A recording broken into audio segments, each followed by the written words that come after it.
Hi, this is Little Dwarf playing games while rambling incoherently into a microphone. Why? Well, just because I can, and I continue with Vampire Blood and Vice and the demo version. Let's go into Diana's office. The small office is a blend of cozy and gaudy. Rude British accents like the bust of Queen Victoria make the room almost feel like a real embassy office, but the neon glow of the Union Jack and the rich bar rack tell you it's still a nightclub. A citrus perfume wafts in the air. The smell is awfully familiar, but the owner is nowhere to be seen. Where did she go? Maybe she fucked off somewhere for a wank. Why must you always resort to crassness of a sexual nature? Quite repetitive, Miss Golf Queen. No originality. It still succeeded in annoying you though, huh? Not all of us are virgins. Not all of us are nymphomaniacs. Ooh, spicy. Kate's favorite dog has some bite after all. Or do you only roll over and take it when your sire dearest is involved?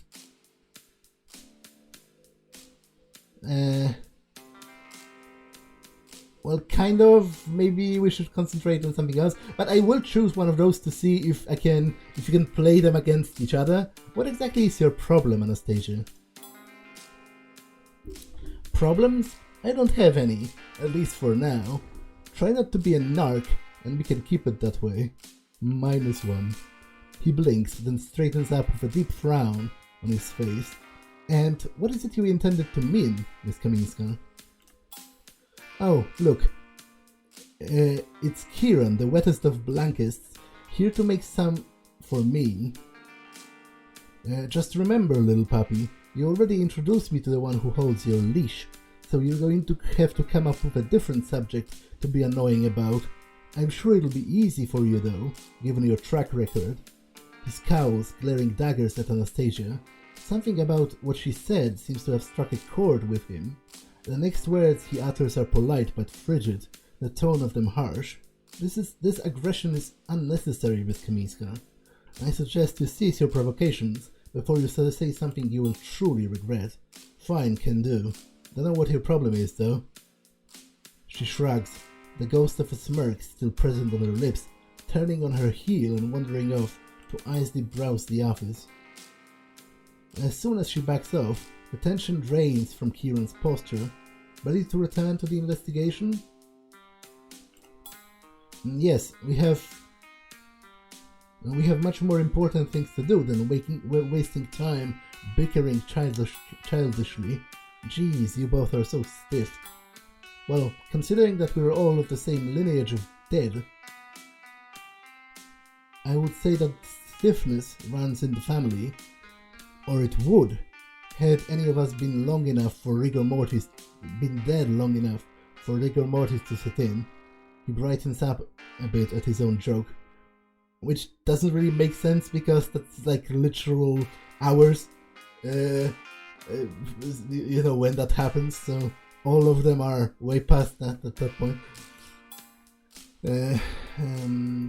Touché. She's trying not to grin, but the joke was too terrible not to crack at least a little bit of a smile. Yeah, I agree, it was a pretty shit joke.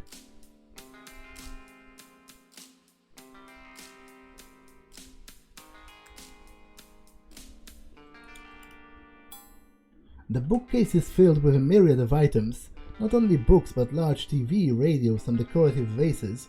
Modern books sit upon the shelves, but there are also several occult tomes which line the wall. The faint scent of linen permeating the air. These books must be pretty old. Several scrolls lean against the farthest shelf on top, and you ponder whether they are made from paper or parchment. A traditional quill is even nestled among them, gathering dust with the time. What a strange dissonant fusion of new and old. Oh my, do you see those books? What, not alphabetized and color-coded? Poindexter? No, take a closer look. Occult books lying next to normal present-day fiction, popular literature. So what? She is Kate's ghoul. It's obvious she would be interested in those stuff. Not when you know her better. She has never shown any interest in magic nor the occult. She was satisfied with running the show for Kate at least. Or at least she seemed to be. Kieran leans towards the shelf, scrutinizing the titles more closely. Diana has been pretty successful in remaining secretive about her interest in such topics, I have to admit. That being said, some of those books do seem a little out of place. Take a look, but don't touch anything just yet.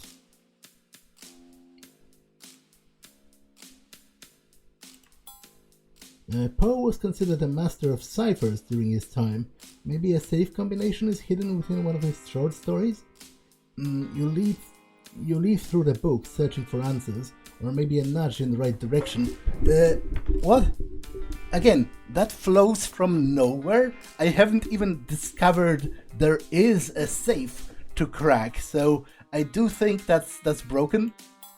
It's hard to say which you'll find within its pages. You're operating on a gut feeling and nothing more. The gold bug is marked, though that much is certain. In your perusal, you notice a set of signs and numbers typed neatly in the text. Your knowledge of literature seems like it'll be useful after all. Okay, whatever. If you search carefully for the decryption key, it was present in the original story, as was the solution, but the pages on which those would have been ripped away.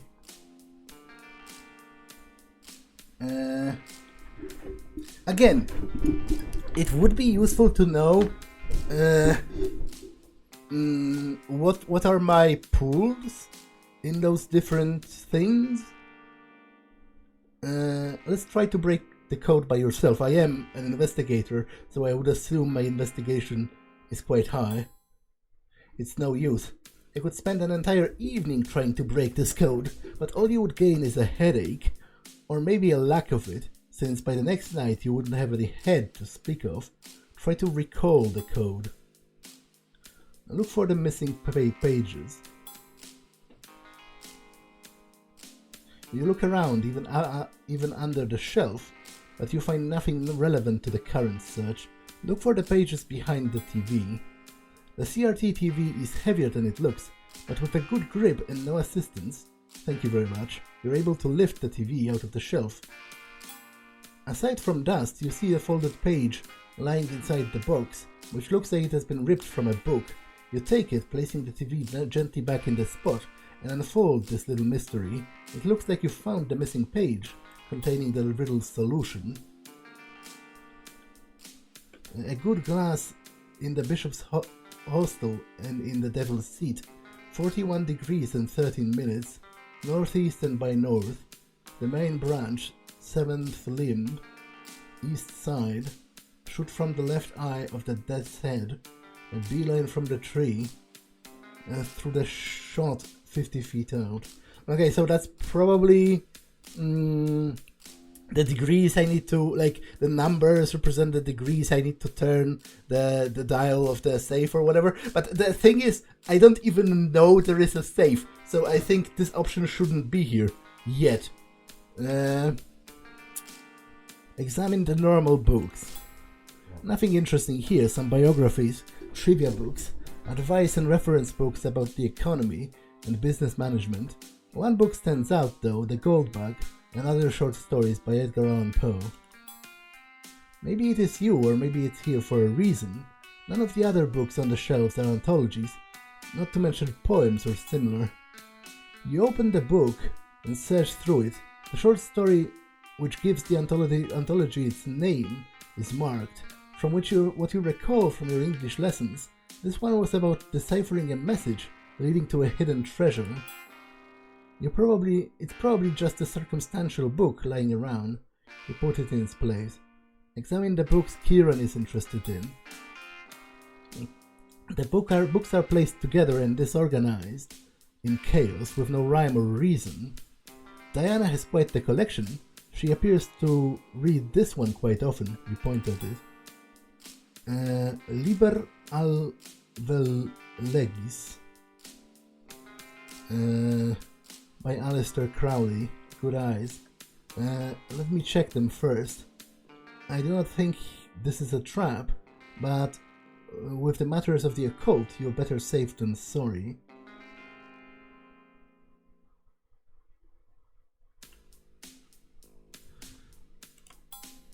What? Now even books have teeth? Generally no, but in the event they do, you only need to gently stroke their spine. You weren't aware, Miss Goth Queen? He chuckles, examines the book for a while. Everything looks to be in order. You remove the book from its shelf and open it to a random page, leafing through it. There's nothing special about it at first glance. No marks, no hidden compartments. On second thought, I don't want to look at this dusty old book. Turn on the radio, turn on the TV. Not a good idea, because that would make sound, and obviously I'm not quite supposed to be here.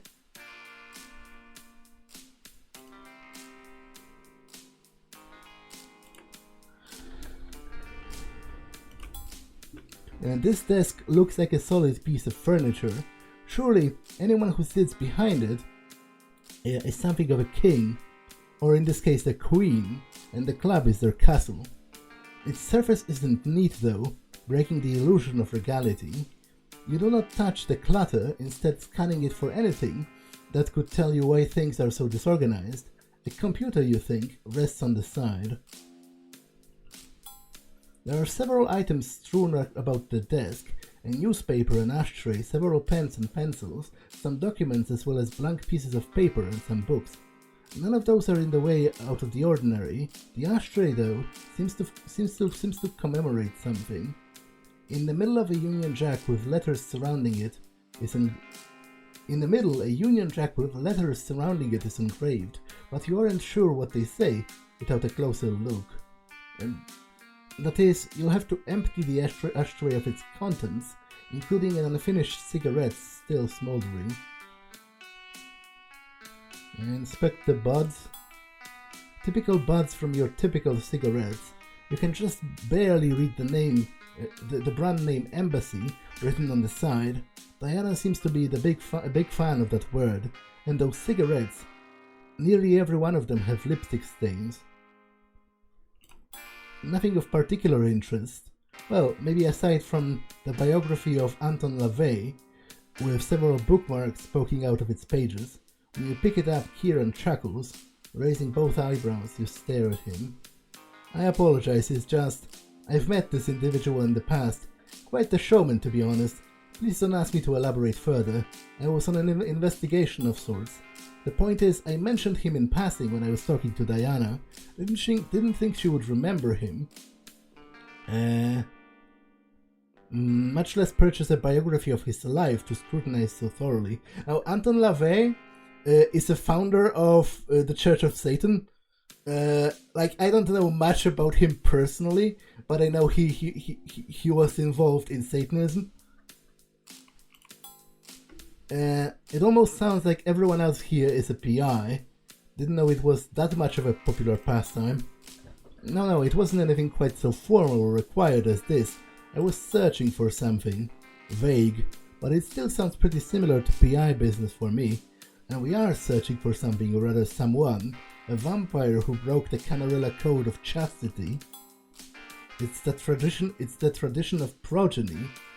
You know this, Miss Goth Queen. Yep, but I like my version better. Names for things are at least 50% more cool when you repeat the letters at the beginnings of each verse like that. I know there's a term for it again. What is it again? Alliteration? He sighs wearily. Alliteration, eh? That's a mouthful. And a word that describes a very specific thing. So specific that I almost never use it. But thanks anyway, Kiki. He blinks slowly. He's not going to take the bait, not tonight. You're welcome. One of the bookmarks tells you the date of the founding of the Church of Satan, 30th of April, 1966. What? Where do you get 69 from this?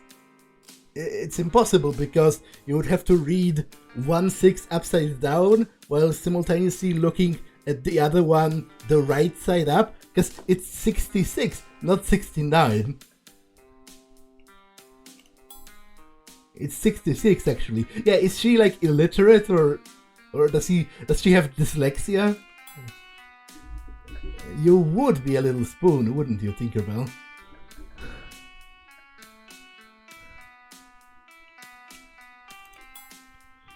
It's the local newspaper of Las Vegas, the Daily Preview. There are several articles about local happenings.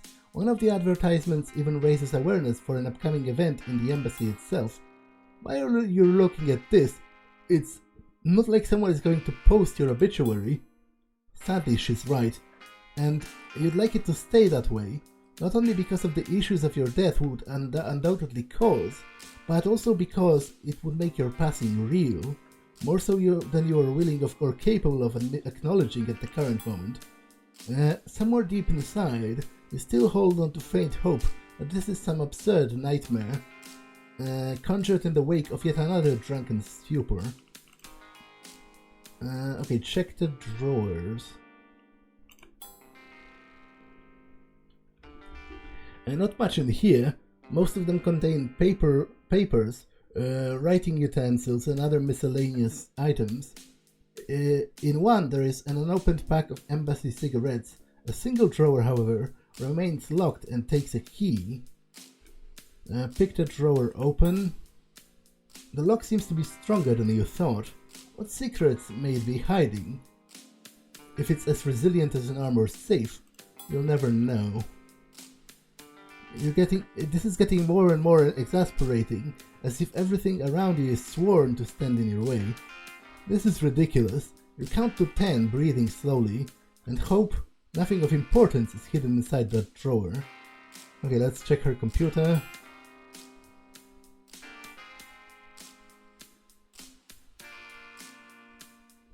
As soon as you flip the switch of the box, as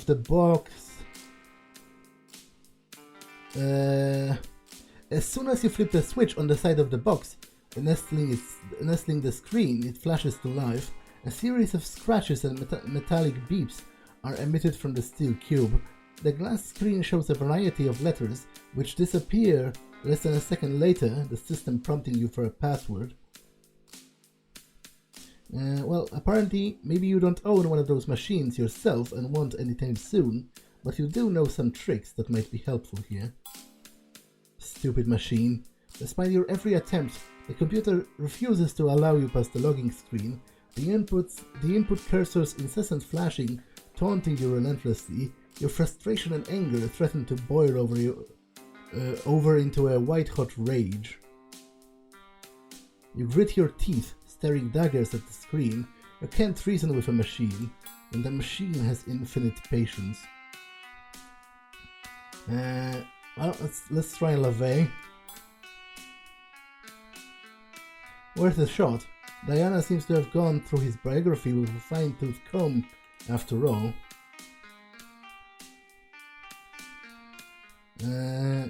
Looks like it isn't it.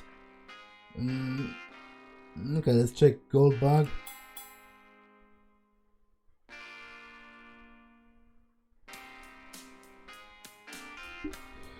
Nope, it isn't it either. But it doesn't seem to inform me here that they have limited tries. So I might as well, like, maybe she's an idiot and maybe her password is embassy or password.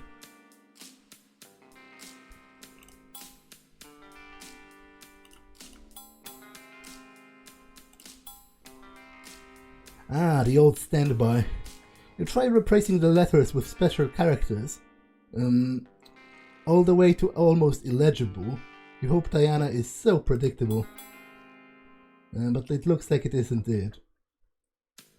Well, I doubt it's Satan. Worth a shot. Hope this computer doesn't need an exorcism now. Interesting that I can retry that.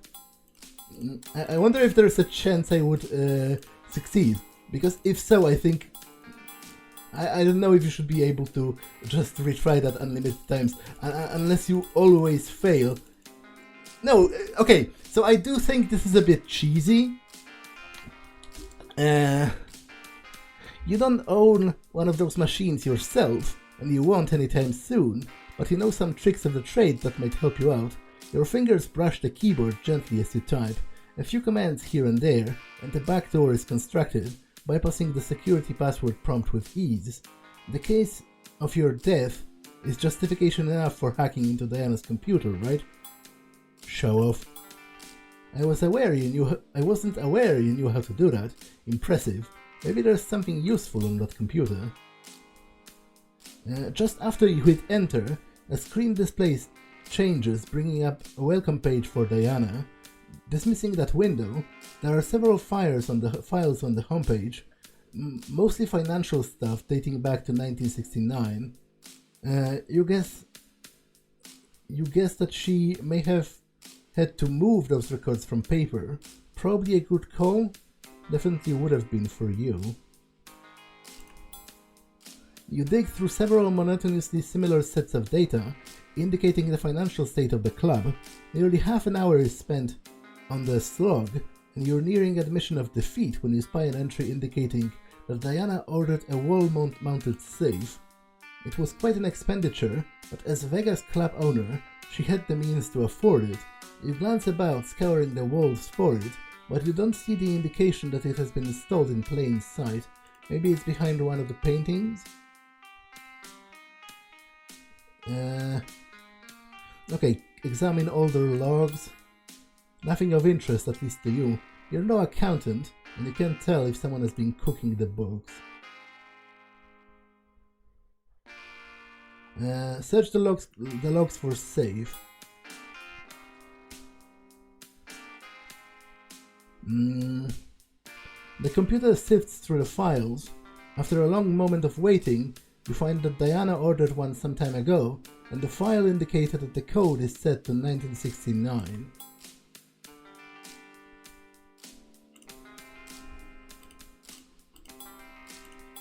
Anything else? Boot the computer, inspect the desk.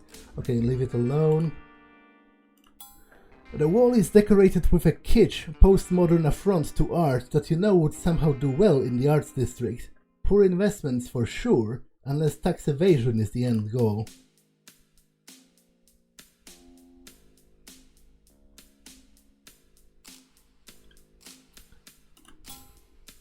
The vibrantly colored soup of mismatched geometric shapes is nauseating, leaving you bewildered and disoriented, but you can't seem to take your eyes off of swirling shades. Bardo? Kieran's voice jolts you back to the land of the living, and indisputably conscious. Are you alright? You seem transfixed.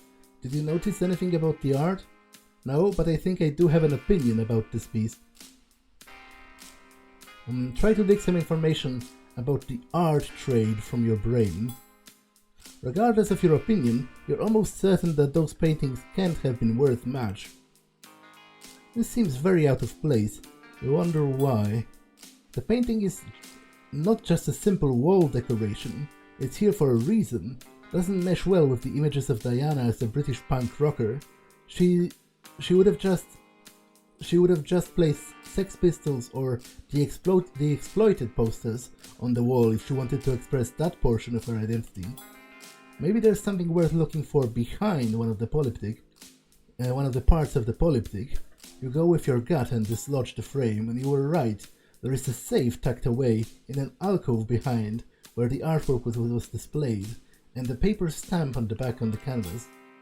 Jackpot! Now we just have to pry it open. Examine.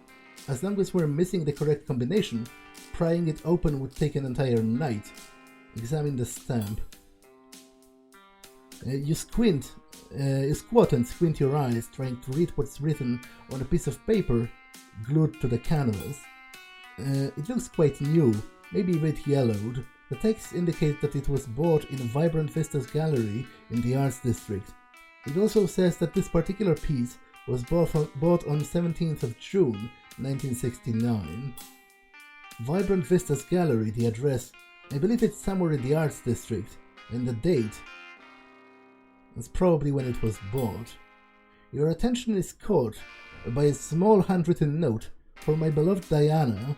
On the most important day of her life, on one of the most important days of her life, Aiden Foster. Does the name Aiden Foster ring any bells? Sorry, I don't swing that way, she shrugs.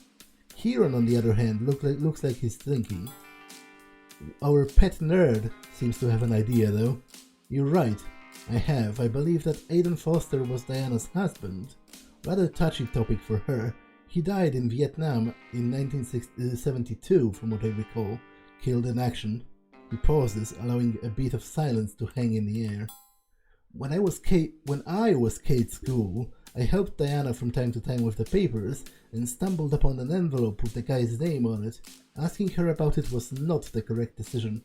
Good to know, may be important. Well, I do have the code, so examine the safe.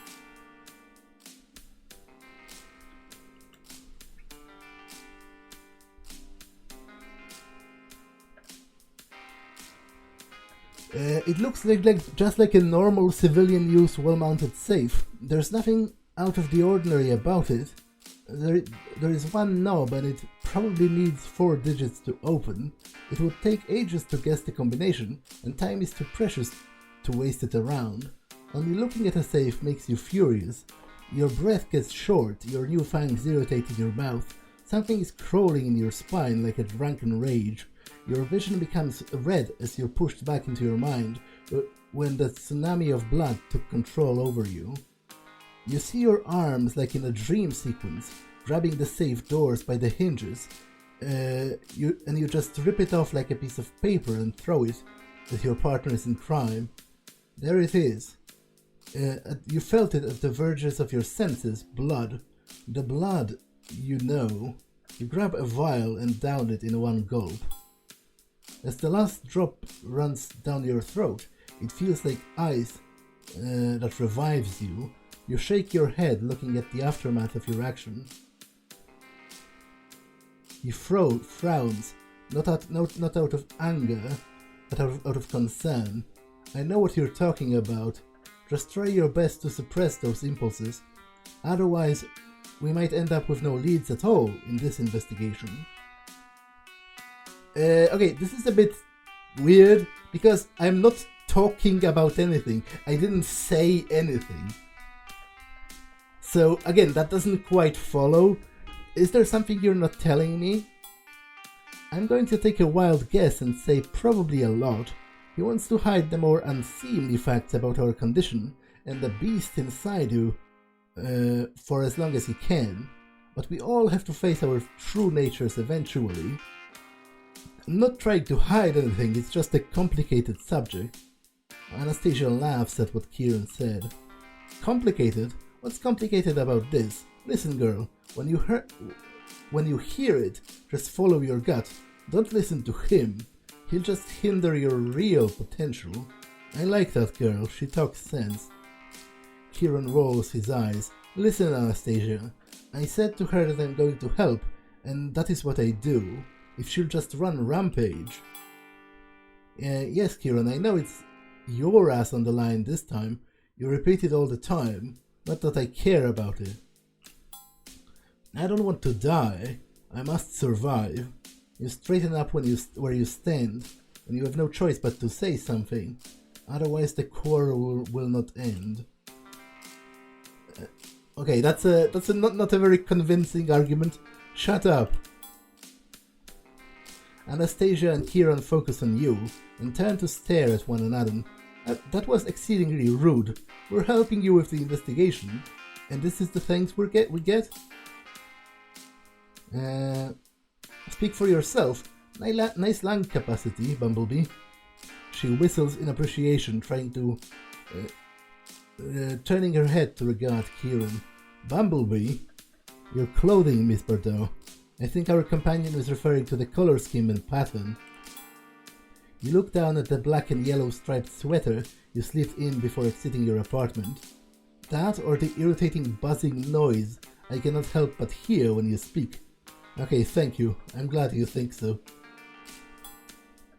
He smiles pleasantly and politely, the usual display. You're quite welcome. Being honest and forthcoming With the small things, it does tend to have its merits after all. Well, fuck you too, I guess. Sarcasm can only go so far to communicate a point. Anastasia, Kieran, please refrain from fighting on my behalf. They focus on you and then turn to stare on one another, and then back at you. Why? You gotta give it a good reason, kid. Well, it's only that when you act so emotional and childish while invoking my name, I cannot help to think that I mistakenly stumbled into a daycare rather than the New Vegas Strip's finest of nightclubs.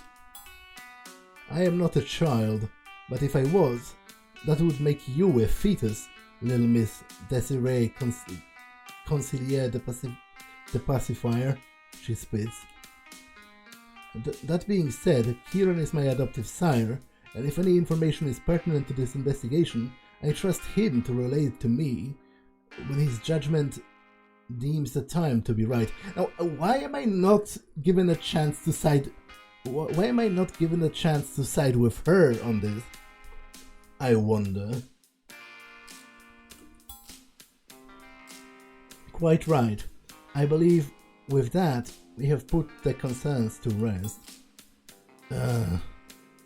What gun? What? Okay, so I am confused because I thought this didn't actually happen. It was just a vision of what could happen if I gave in to the beast. But apparently I really did rip the safe from its wall and threw it at the ground or whatever. Because it's open now. Now, I wonder if there's like a hidden... If there are hidden checks with like hunger that make me do that, or whether that's like 100% scripted. Examine the gun. It's a gun like any other. It has a barrel, a handle, and a magazine. You probably would be able to shoot with that thing and not hurt yourself in the process, probably. Examine the vial. You have no idea what's in the vial. I don't think that's ordinary blood. Allow me. Without another word, you place the vial in the palm of Kieran's waiting hand. He uncorks the glass, tilting it gently towards his palm, allowing a droplet of the fluid to splash into its skin. He quickly tastes it. A puzzled expression flashes across his features, his brows furrowed as he reseals it. Did you just do the same thing that Dominic did back in my apartment? Yes, it's a little but useful trick. Can I learn to do that? Okay, that's again pretty clearly a bug of some kind, even if just of the display. He shakes his head. Unfortunately for you, it's something only my clan is permitted to learn. In other words, spooky magic shit. Bruja blood could be yours, or... It doesn't take a rocket scientist to understand what he's implying. You done, Twinkletoes? Pretty much, yeah. Unfortunately, we don't have time for a more thorough examination right now. This will have to suffice. I suggest you hold on to the vial, Miss Bordeaux. At least for the time being. You rummage through the documents. Nothing particularly interesting. Just financial records and the like. But when you flip one of the stapled packets, a folded up piece of paper that has been loosely stacked between the pages falls to the floor. You pick it up to examine it. For my beloved Diana, the only one who can see me as I am, and pierce the darkness with which I've armored myself with, the only person who knows my pain intimately enough to stave my beast away. I can't stand to be used by that insect of a kindred you call your master any longer. Like a mosquito or some hungry parasite, she doesn't just sting, she bites and drains and takes and bleeds you dry until there is nothing left of you, nor the woman you used to be, the woman I love. You have spent so long under her cruel watch, nothing more than a convenient tool to be used and abused, and I think it has been long enough, so fight it. Fight the bond she has forced on you, the chains that bind you to her.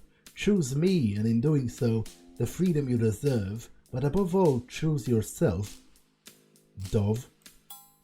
I want us to live together, be together as equals, such that we'll only be bonded through the trust and love, rather than coercion and obligation. I promise that once the last of your bindings are broken, we will escape and make our home far away from here, from jihad and the pressures foisted upon us by the wicked institutions. It will be just you and me together in the night. With love, Lucille. Just as you finish reading the letter, a sharp sound rings from the club downstairs. A sound that cannot be mistaken for anything else. A gunshot. What the hell?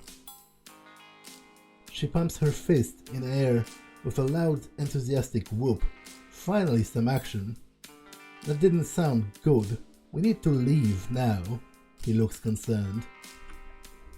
Look for clues. Well, I think I'm finished mostly.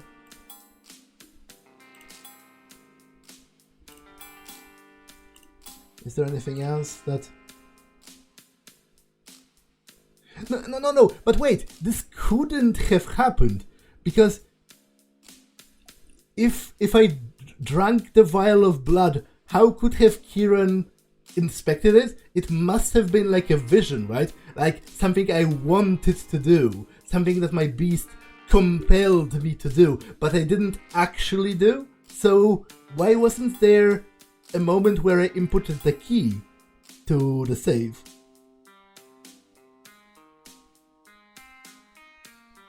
What? Okay, this is very broken. Because now he says, now he's acting like I've actually done it. This vial could contain an important piece to the puzzle we are trying to solve right now, you know? The safe contains cash and a few documents. That was smooth as butter. Let's dig into our ill-gotten gains. How do we split the spoils? I will not take Diana's money, and I suggest you do not either. Yeah, I don't need to steal from her. But that's clearly broken as far as opening the safe is concerned. Because at first I got the... and also, I don't think I should be able to just repeat this. At first, I got the version in which I didn't drink the blood, because he took it and examined it. But then I got the version where I actually did. Like, obviously, those two versions couldn't have happened at the same time, so, you know.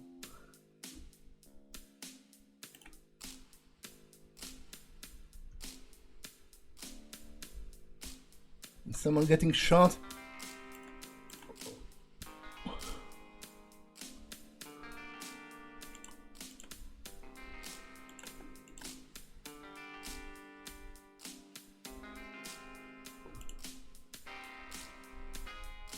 Or do I actually need to break the drawer in her desk?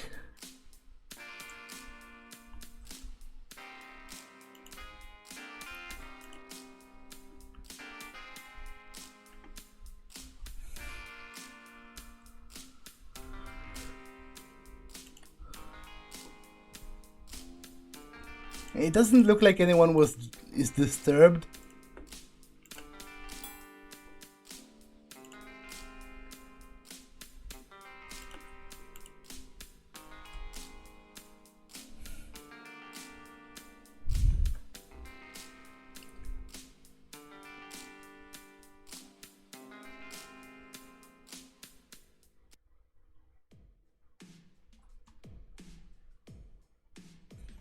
Yeah, there's quite a bit of lag.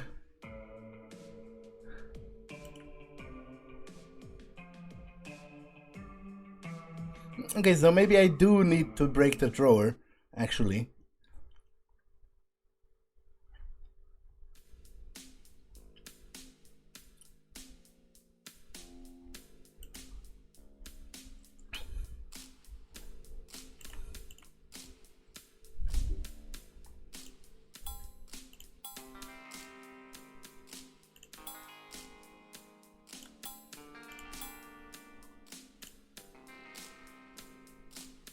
Okay, although interestingly, it is possible to cheese this, seemingly, by...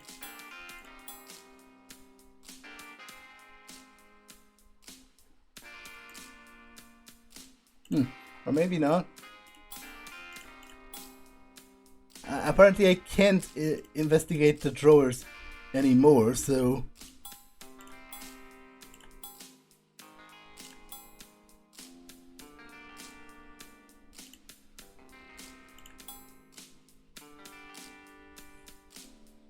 And why do I need to do that again if I already bypassed it? I don't think you should be able to just do this because it's very cheesy.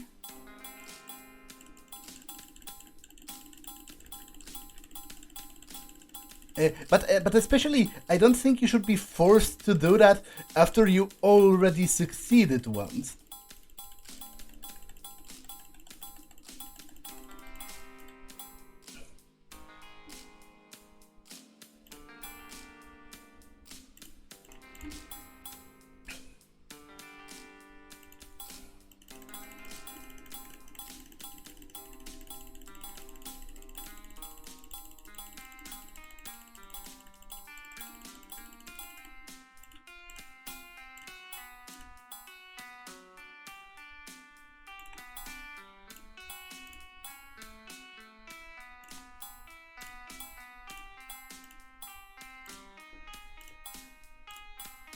Like, I think the whole sequence with the safe was majorly broken because, first of all, I did know the code by the point at which I approached it, so there wasn't a need for me to break it. But then the whole sequence with me breaking it was pretty broken in itself, which is ironic.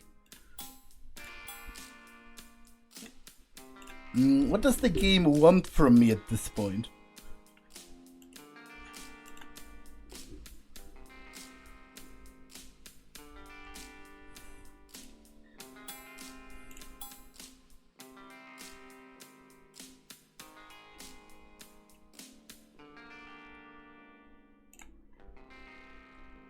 Okay, this is potentially kind of broken as well, with the way those.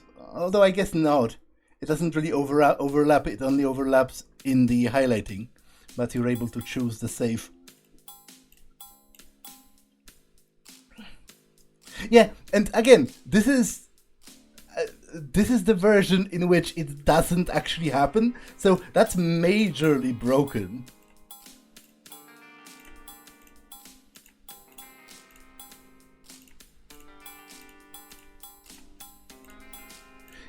Especially if it counts this influence gain or loss again.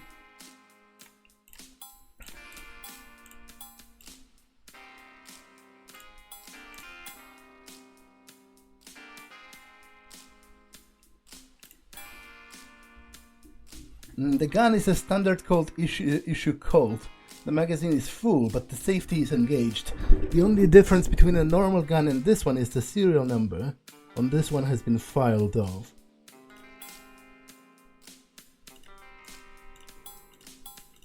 Yeah, so he's taking it, blah blah blah, whatever.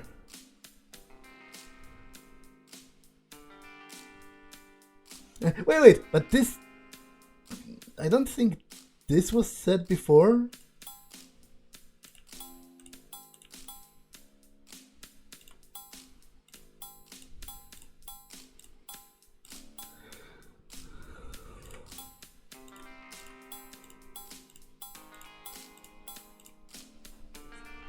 Okay, get the hell out. Okay, this was majorly broken.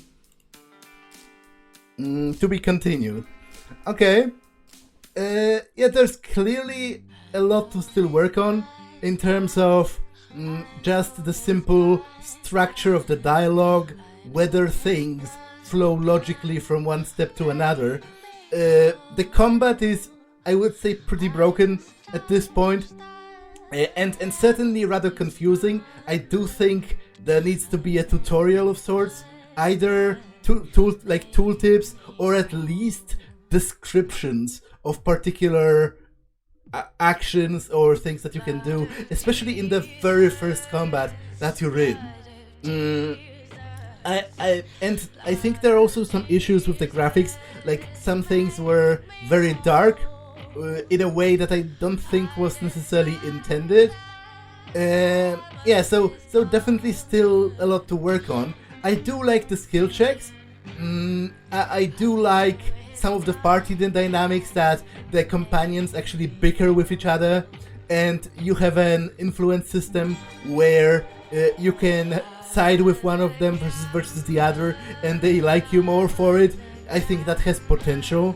But yeah, that's what it is for now. I hope the feedback is going to be useful for my friend. And other than that, that's all for this one, and I will see you in the next one. Bye.